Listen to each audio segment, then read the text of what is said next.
राम राम जी। भगवान आप सभी का भला करें। इस गौ माता की हालत देख के आप अंदाज़ा लगा सकते हैं ये बेचारी कितने पेन में तड़फ रही है, क्योंकि इसका पिछला हिस्सा काफ़ी डैमेज है और इसकी हड्डियां तक टूटी हुई थी। हमारे पास कॉल आया हमारे करनाल से अंकुश बंसल भाई का, जिनकी लेबर यहाँ सेक्टर 4 में रहती है। और उस लेबर ने जब इस गाय को यहाँ कूड़े के ढेर में पड़े हुए देखा और इसके काफ़ी सारे कीड़े पड़े थे पिछले हिस्से में, तो उन्होंने बताया कि कल रात को कोई इंसान इसे यहाँ पे फेंक के चला गया।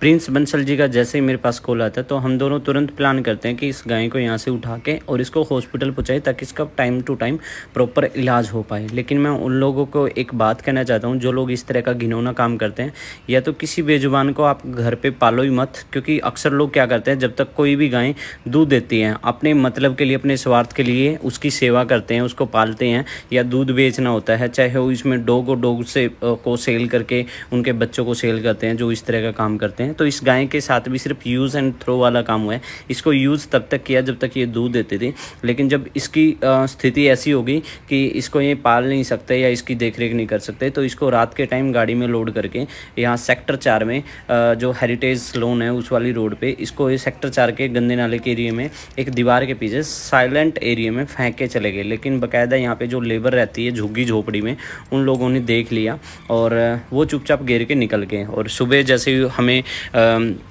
प्रिंस बंसल भाई का कॉल है तो हमने तुरंत प्लान करके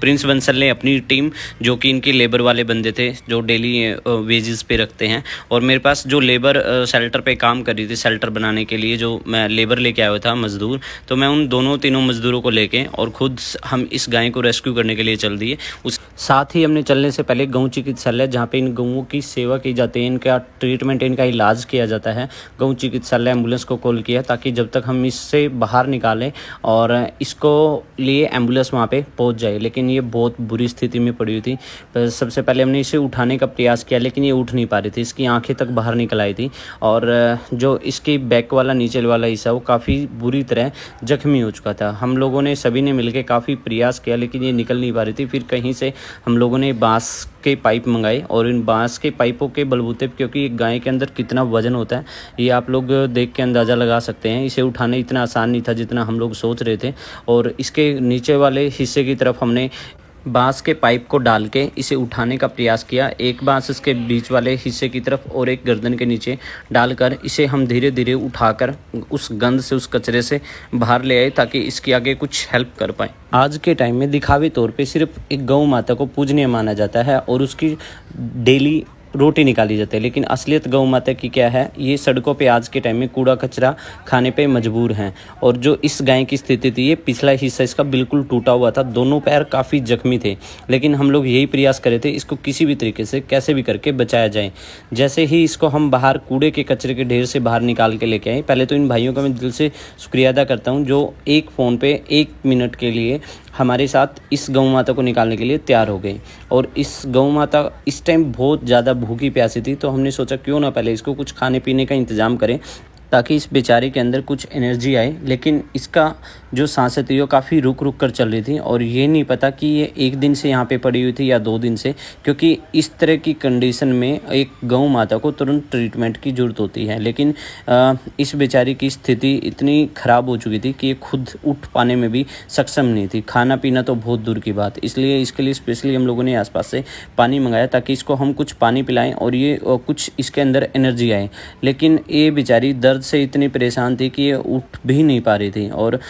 इसके जो पिछला हिस्सा है वो काफ़ी बुरी तरह जख्मी था। कहने को लोगों के लिए बहुत आसान होता है, बहुत सारे लोग ये चीज़ बोलते हैं कि आप ये सब दिखावे के लिए करते हैं, लेकिन ऐसा दिखावा हमारे लिए बहुत ज़रूरी है, क्योंकि इस दिखावे की वजह से जब आप लोग किसी भी वीडियो को पॉजिटिविटी के लिए शेयर करते हो तो वो वीडियो पता नहीं कितने लोग देखते हैं। और हो सकता है हमारे आसपास के एरिया में, या हो सकता है हमारे घर से तीसरी गली में ही कोई इस तरह का हादसा हुआ पड़ा हो या कोई गाय जख्मी हो, और जो लोग वीडियो देखते हैं कम से कम उन्हें अंदाज़ा होता है कि आप इस पेज पे या ये लोग ऐसा अच्छा काम करते हैं बेजुबान जीवों के लिए, तो हो सकता है उस एक्सीडेंट या जख्मी जीव को कोई ना कोई आपकी तरफ से मदद मिल जाए। तो मैं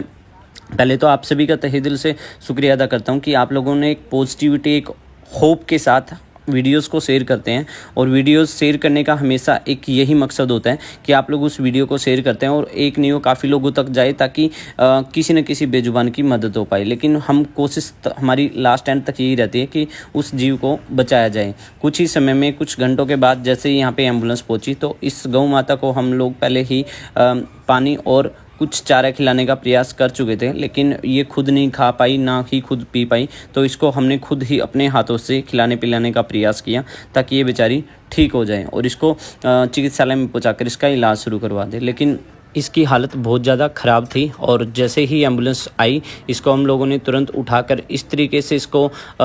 इस एम्बुलेंस में चढ़ाने का प्रयास किया ताकि इसे किसी तरह की कोई प्रॉब्लम ना हो। सबसे अच्छी बात यह है कि इस एम्बुलेंस के अंदर एक लिफ्ट लगी होती है जिसमें उठाने में और ऊपर चढ़ाने में हमें थोड़ी आसानी होती है। और जैसे ही ये लिफ्ट नीचे पहुंची तो हम लोगों ने इसको उठा के इसको इस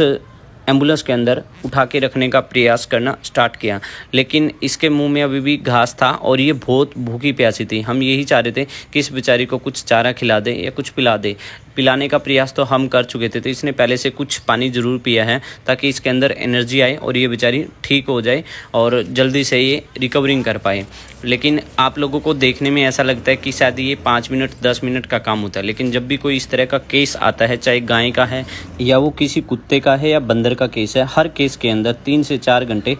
मैक्सिमम लग जाते हैं। उसके बाद उसे हॉस्पिटल में ले जाके उसका ट्रीटमेंट कराना 1-1.5 घंटा वहाँ भी लगता है, क्योंकि ज़रूरी नहीं है डॉक्टर सिर्फ आप लोगों के लिए फ्री होते हैं। और भी प्राइवेट हॉस्पिटल के अंदर हमेशा भीड़ ही मिलती है, कोई ना कोई केस वहाँ रहता ही है। तो इस गाय को हम लोग ऊपर लिफ्ट के माध्यम से पहुँचा दिया था ताकि इसको अब अंदर की तरफ करके, इस लिफ्ट का यही फ़ायदा होता है और ताकि हमारा कुछ टाइम भी बच जाए और जो मेहनत है वो कम लगे। तो मैं शुक्रिया अदा करूँगा गौ चिकित्सालय का। जब भी हम इन्हें किसी भी केसेस के लिए, गऊ का हो चाहे सांड का हो, कॉल करते हैं तो हमेशा ही हेल्प के लिए आगे आते हैं। और मैं गौशाला की बजाय आप लोगों से गुजारिश करूँगा कि ऐसे चिकित्सालय अस्पताल में ज़रूर हेल्प करें, योगदान दें, ताकि वहाँ पे इन गऊओं की सेवा के लिए और भी फैसिलिटीज़ हो सके और तुरंत वो लोग एम्बुलेंस या किसी न किसी माध्यम से गऊओं की सेवा के लिए हमेशा तत्पर रहें और आगे बढ़ के ज़्यादा से ज़्यादा एनिमल्स की हेल्प कर पाएँ। इस गाय के लिए जिस व्यक्ति ने भी ये सब किया कि इसको इतनी बुरी स्थिति में फेंक के चला गया, भगवान उसे उसका रिजल्ट ज़रूर देगा। लेकिन उसके साथ साथ जो लोग इस गऊ की सेवा में, ये भाई और लगे हैं और इन लोगों की मदद से इस गऊ को हम चिकित्सालय पहुंचाने में कामयाब रहे, इन लोगों का मैं दिल से शुक्रिया अदा करता हूं। आप लोग हमेशा अपना प्यार ऐसे ही देते रहें ताकि हम लोग एक होप के साथ, आप लोगों का जब प्यार कमेंट के माध्यम से हमें मिलता है तो हमारी एनर्जी और एक्टिव हो जाती है, हम लोग और अच्छी तरह से इन बेजुबान के लिए काम करने के लिए आगे आते हैं और हमेशा ही ऐसे ही इनके लिए काम करते रहेंगे। अगर आप लोगों को कोई भी इस तरह की वीडियो अच्छी लगती है या आप हमें सपोर्ट करते हैं तो वीडियो को पॉजिटिविटी के लिए शेयर जरूर कीजिए। एम्बुलेंस पे गौ चिकित्सालय का एड्रेस, कॉन्टैक्ट नंबर सब कुछ लिखा है। आप यहाँ पे किसी तरह की कोई मदद या कोई सेवा देना चाहते हैं तो दे सकते हैं। और साथ के साथ आप के पास कोई इस तरह का घायल बेजुबान जीव दिखता है तो आप गौशाला चिकित्सालय को कॉल करके एम्बुलेंस बुला सकते हो। ये लोग निस्वार्थ भाव से आप लोगों की सेवा में, गौओं की सेवा में हमेशा साथ खड़े हैं। जय गौ माता, जय भारत माता, जय हिंद। अगर वीडियो अच्छी लगे तो शेयर ज़रूर कीजिए।